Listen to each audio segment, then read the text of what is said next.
Baik, perkenalkan, nama saya Yohanes Baptista Siran, NIM 1903030043 dari kelas B semester 5. Baik, di sini saya akan menjelaskan review buku yang berjudul Protes Migran, Dinamika Interaktif dalam Mobilisasi Genting. Protes migran telah menjamur di seluruh dunia dalam 2 dekade terakhir, secara eksplisit mengajukan pertanyaan tentang identitas, hak, dan kesetaraan di dunia yang mengglobal. Namun mobilisasi semacam itu dianggap sebagai anomali dalam gerakan studi dan sosiolog politik lebih luas karena kepentingan yang lemah dan posisi orang luar yang sangat tidak menguntungkan untuk mengklaim hak terkait untuk kewarganegaraan. Dalam upaya untuk mengatasi paradoks yang tampak ini, buku ini mengeksplorasi interaksi dan ruang yang membentuk kemunculan, lintasan, dan fragmentasi protes migran dalam konteks marginalisasi yang tidak menguntungkan. Perspektif seperti itu mengungkap peluang mobilisasi genting dan cara mereka dapat diatasi sementara. Sambil mengadopsi yang meliputi terminologi, buku ini berfokus pada migran genting, termasuk baik pencari suaka maupun migran ilegal. Yang berikut, perbatasan dan protes di zaman migrasi. Semua jenis mobilitas manusia lintas batas telah mencapai puncak bersejarah di zaman migrasi. Pola seperti itu migrasi mencakup sejumlah besar individu yang meninggalkan negara asal mereka karena alasan perang, penganiayaan berbasis individu atau kelompok, dan kemiskinan. Hal ini menimbulkan tanggapan yang beragam dalam kebijakan migrasi. Negara-negara yang disebut Global North sebagian telah meliberalisasi masuknya mereka untuk menarik tenaga kerja asing yang terpilih. Namun, sejak tahun 1980 juga bereaksi dengan imigrasi yang diperketat, kebijakan termasuk kontrol perbatasan yang lebih ketat, peningkatan deportasi, dan perkemahan luas yang mereka anggap tidak diinginkan. Tahun terakhir selanjutnya telah menyaksikan seleksi intensif dan diferensiasi migran menjadi layak dan tidak layak, baik dan buruk, sah dan tidak sah, dan akhirnya legal dan ilegal. Dalam proses rekrutasi ini, dari diferensiasi migrasi, norma suaka internasional juga telah dibatasi di berbagai negara Eropa. Kehadiran para migran kadang-kadang disertai dengan situasi sosial yang memanas dan kontroversi politik antara konservatif dan multikulturalis tentang penerimaan migran di Global North, konsepsi nasional tentang kewarganegaraan, kapal, dan motif migrasi yang sah. Gerakan hak migran secara bertahap muncul di berbagai negara di Amerika dan Eropa dari akhir tahun 1970-an dan seterusnya, dan mengorganisir beberapa kampanye di tingkat lokal, nasional, dan transnasional. Namun 2 dekade terakhir adalah titik balik sejauh genting para migran sendiri secara sistematis terlibat dalam perebutan dan hak dan pengakuan. Mobilisasi politik oleh para migran telah menjamur di semua benua dalam dekade terakhir.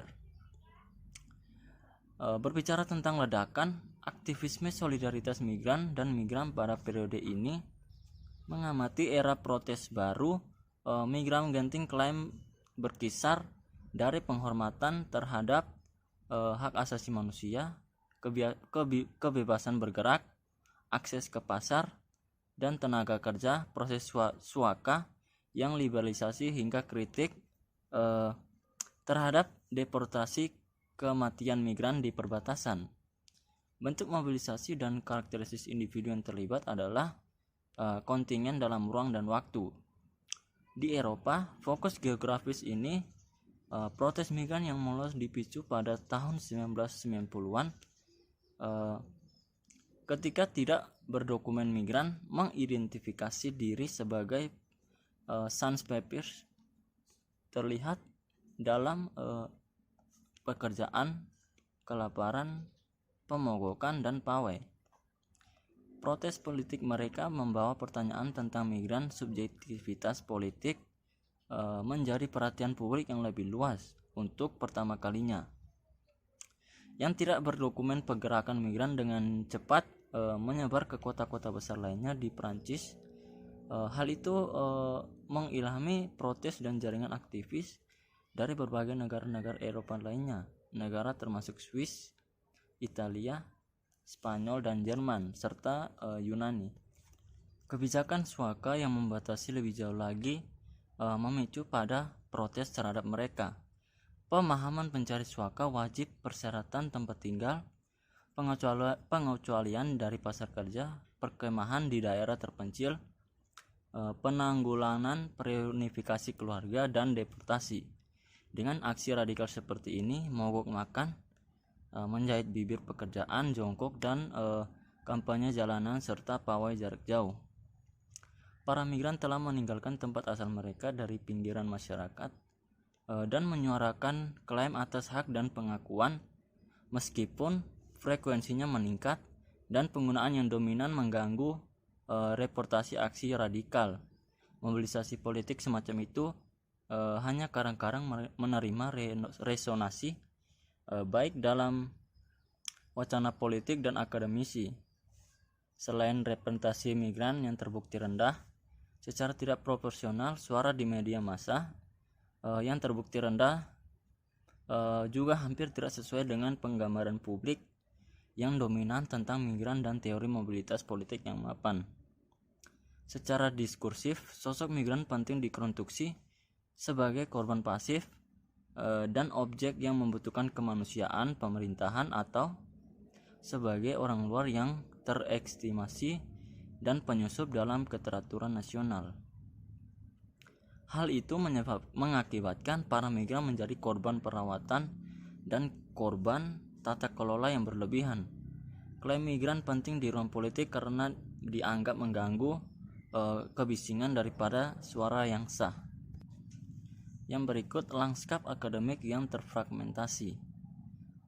Urgensi migran juga hanya mendapat perhatian terbatas dalam ilmu-ilmu sosial. Refleksi sistematis tentang masalah ini baru saja mulai tumbuh dan tetap tersebar di berbagai disiplin ilmu. Sementara itu, filosofis yang luas literatur adanya tentang kewarganegaraan dan pengecualian dari hak berorientasi empiris berkontribusi dengan fokus eksplisit pada protes migran terus menjadi langka.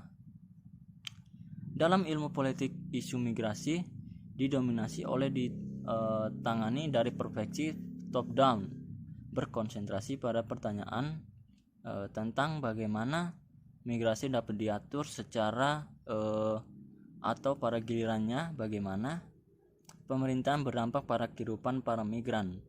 Belum berkontribusi ada apa pada tindakan pertentangan terhadap tata kelola yang berlebihan. Tata kelola dari migrasi dari bawah oleh keduanya, kelompok migran dan kelompok pro-migran. Perspektif bottom up tentang politik telah dikembangkan secara luas dalam sosiologi politik, dan isu migrasi telah memperoleh peran kunci dalam studi konflik dan pertikaian politik. Migran telah dipelajari sebagai objek tuntutan aktor lain, termasuk partai yang mencari suara, kelompok kepentingan, pembuatan kebijakan, serta gerakan sosial. Dalam nada ini, migran sebagai tumbang sering dengan sumber daya yang lemah dan aktor yang dapat dideportasi dianggap tidak mungkin kandidat untuk mobilisasi politik, bahkan dibandingkan dengan yang lain kelompok sosial yang kurang beruntung seperti pengangguran, orang cacat, dan sakit mental. Migran diharapkan kurang cenderung untuk memobilisasi karena wacana politik publik tentang keanggotaan dalam masyarakat yang diorganisir sebagai negara bangsa sangat bias terhadap warga negara formal dari suatu pemerintahan. Negara bangsa mungkin memproklamirkan kesetaraan untuk semua, tetapi kesetaraan hak hanya dicarangkan untuk intinya anggota. Varian sosiologis dari studi migrasi sejak saat itu sensitif untuk pengalaman migran. Sebagian besar mengabaikan sisi yang diperdebatkan migrasi transnasional, sebuah barang sastra yang berkembang, sering disebut sebagai otonomi migrasi. Telah menekankan inherent subveksi dalam migrasi lintas batas, namun sebagian besar telah menghindari empiris, analisis kondisi dan lintasan protes migran. Yang paling kontribusi eksplisit dalam hal ini dibuat dalam studi kewarganegaraan Kristis, di mana memperkenalkan gagasan tindakan kewarganegaraan, mengkonseptualisasikan kewarganegaraan sebagai praktek sosial. Hal itu juga dilakukan oleh kaum marginal. Sebagian besar mempertahankan skeptisisme tertentu terhadap teori mobilisasi dan jarang mengutip apapun literatur gerakan sosial tentang masalah ini. Seperti yang ditunjukkan oleh eksisar sepintas ini, refleksi akademis tentang protes migran tetap tersebar di berbagai disiplin ilmu dan kurang terintegrasi. Dalam nada yang sama, mencatat dalam bab mereka bahwa diperlukan salah satu titik buta dalam literatur yang ada.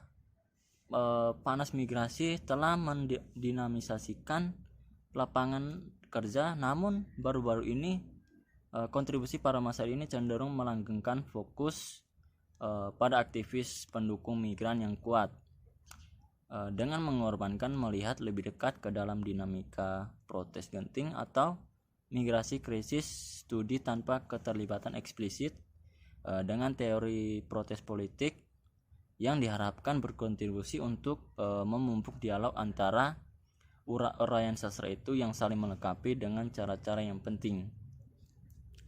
Baik, mungkin sekian penjelasan tentang review buku dari saya. Sekian dan terima kasih.